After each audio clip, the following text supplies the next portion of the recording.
3年一度的台北国际木工机械暨木工材料展7月7号到10号在南港展览馆上层展馆举行。今年共有超过160家国内外知名业者参展，除了各式木工机械，另展出刀具、工具、木工材料、家具配件及金属零件等产品。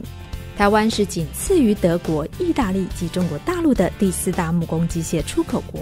拥有完整的产业链，产品故障率低，设计制造售后服务良好，具竞争力的客制化服务及价格，让台湾的木工机械多年来获得国际买主一致的好口碑。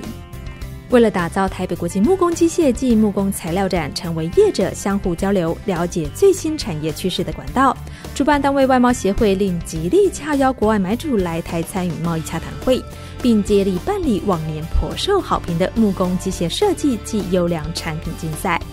2011台北国际木工机械暨木工材料展，是您同时掌握技术、产品与价格先机，以此构筑的最佳机会。